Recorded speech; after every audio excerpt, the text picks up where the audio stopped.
Hi guys, and welcome back to CDMP TV. And today we're going to be talking about my favourite movie ever, Parasite. With some slight coercion, I managed to convince Adam to watch it. So, any thoughts? Well, a lot of thoughts. I mean, where to even start? Well, we could start with the beginning. The opening shot of the window, I think that has a lot to say. Because if you think about it, the poor family, obviously it's a critique of social class really, the whole film. Yeah. And the opening shot of the window, you see basically like it's like under, like the shot's under looking up at the window. And I just think that, comparing that to the shot of the rich people's window, it's like... like sunlight and windows and everything about that was used really creatively in the film, especially with the basement and then the house, which was in fact built specifically to face the sun in a certain way, so you could get to shots with the sun shining through the window, which was like a very good thought. Well, the first time we see the sunshines when he goes to the... when he's walking up the stairs. House, which is good, and it's like the sunlight not only represents class, but then also the richer you are, the closer you are to the sun, both metaphorically and physically. Yeah, one of my favorite scenes in the film was when the flood and how the rain affected the different classes differently. Yeah. Like, if you think about it, in the parks there was they weren't even affected by it. It was just like a bit of rain. Having fun camping. And they're going down the stairs, metaphorically and literally going down the stairs of class, and they get to their house and it's completely flooded. And it's really hard hitting scene. Stairs again, entire representation of class. That a scene where they're going back down, it's a minute long of them going down either downward hills or stairs. Stairs, yeah. Just from where they've been living this lavish lifestyle for like a few hours while no one's been around, back to living in a basement apartment where the only Wi-Fi source is in the toilet. Yeah. Like halfway through the film, you think you know where it's going, and it just takes a massive twist when you find out about the family in the basement. Yeah, and then it's like another form of parasite as well. Yeah. Like, the family in the basement are living like a parasite off the rich, but then the Kims are living off the parks like that. Yeah. And then, if you think about it in a third way, as a critique of the rich, the parks are mooching off the poor through like low-paid labour.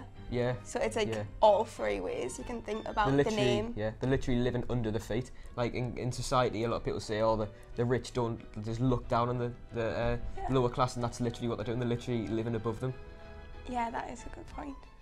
Another thing is, like, coming from a film term, is they break the 180 degree rule multiple times, but like the most prominent is like towards the beginning where Ki Jung is asking Miss Park about like if something ever happened to the son in childhood, and the camera literally like moves across the back from being within the 180 degree rule, breaking it, and it like shows the awkwardness, especially since Mrs. Park is really shocked at like the fact that she realised something had happened. Yeah, and it's like a good use of cinematography to show how uncomfortable the scene really is. The cinematography of the whole film is just perfect. It's just immaculate. It's like one of the reasons why it is my favourite film of all time. And the ending, well, when you see the ending and he has earned enough money, and you think he has earned enough money, I wasn't happy with that. I was like, that would never actually happen. And then it goes back to the house, and it's like, and he's just writing the letter. Until then. Yeah. So, and it's like, oh, that was like... And it's like really ironic, because in an interview, Bong Joon-ho has said it would take like 500 years of working and saving up. I think it's one of the best endings for a film. For the money to be raised. It is a really good ending. It's really strong social critique without being boring. Like, there is films where it's like social critique, but then that's all you can think about. Yeah, even if you don't notice like the social critique in the film, you can still enjoy the film just for what it is. It is still entertaining and engaging, and it has lots of little things that even if you don't pick up on them, it's still worthwhile. Like the instant noodles, they're instant noodles. Well, they're instant noodles, but then it's like they're commoners' food essentially. Yeah. Because instant noodles cheap, easy to make. Yeah. Nothing special. So, but then to make it special enough and worthwhile for the rich, she puts in sirloin steak.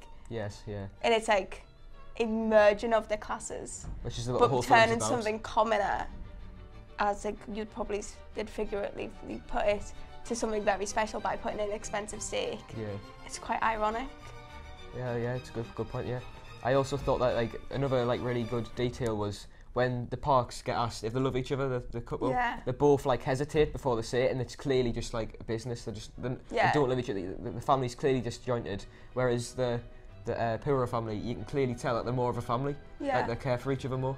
They've got more of a collectivist idea to them. Definitely, and when we see them when they're halfway point through the film, when they're sitting in the Park's house looking out that window, I think that's like the height of their, like that's where they've succeeded in taking over and basically being parasites in the house, and that's at the height of it, and then it just goes downhill for them after that. And it just goes downhill, I think 100%. It's such a sudden change in the film.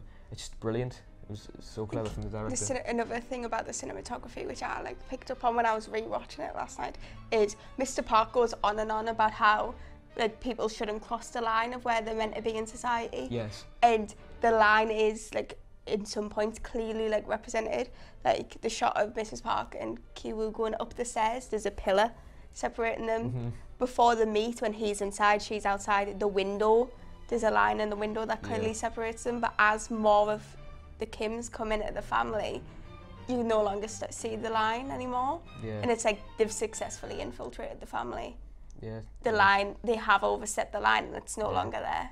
What do you think of that, like the ending, the climax, like obviously where he comes out of the basement and he starts basically it goes on a massacre? Yeah, it was good. How he survived that wound to the head. Like, when he hits him, he hits him twice as well. I was like, how on earth are you still alive after that? But I'm like, purpose of the plot, I'll let it go. It was necessary that the rock that was meant to bring them good fortune and like wealth was their downfall, which is quite ironic in a sense that wanting something that most like the rich take for granted is your cause of downfall, because it's just greed, even when sometimes it's not necessary. So it was a good touch. I mean, I think it was just like because the film's like building up, but you never expect like a massacre to happen in that kind of film, and then he just starts. It's like so a very shocking. It takes a really dark turn, but it's like there's a lot of turns throughout the film. There's a lot of turns like throughout the film that like subvert your expectations, but don't completely like the one halfway through the film. You think, well, I know what's happening here. They're going to take they've infiltrated the house. What else can happen? I was thinking, what else can happen? And then that happens, and you're like, you like kind of expect them to like kill off the family. Yeah, I was expecting that.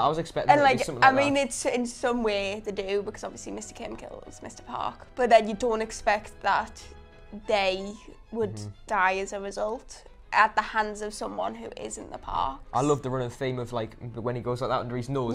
The smell. That's why he killed him. In the end, he must have thought that's it. Because throughout the film, when he's sitting in the back of the car, Mrs. Park like winds down the window because she can smell him, and he's like, I'm sure he says it's like the smell of the underground, like the and the little boy points it out as well. They all smell the same. They all smell the same. And while from a little kid's perspective, that's probably like, okay, they use the same like laundry detergent or something. But then also like, the Parks, every single one of the Parks do it, and it's like so disrespectful. It's like subtle, but like it's like. I like it how the Parks weren't made as horrible people. Like they're just a rich family, really. They're not like doing anything particularly. They were just ignorant. They're not like disgusting people. Necessarily evil. They were just ignorant to everything around them, which is like. Nobody in the film is like evil or good. They're just a product of the class system. Yeah. Like they're not like. They were like, it's a perfect representation of real people in society, because no one's inherently evil. It's the society around them that make them evil. So it was a very good. I can clearly see why it's your favourite film. I might have to have a rewatch to see it's up there. It's definitely up there. It exceeded my expectations, and I had high expectations for it. It was worthy of all the awards it got. Definitely. I'm so happy it won all the awards as well. Yeah, first non-English language film to get Best Picture. Got Best Director, didn't he, as well? Yeah. Brilliant, I think. Which I think he deserved it, definitely. 100%. That's the biggest part of the film is the directing. I think that's the best part. Yeah. 100%. You got anything else to add, or? No. Unlimited things. I probably do, but no. Would be on here all night. At this moment in time. Yeah. I've said everything I need to say. Well, I think that's it then. Thanks for watching. Yeah. And we'll be back next week. I think we're discussing Scream. Maybe. Saul might be back as well. Yeah. Bye. Bye.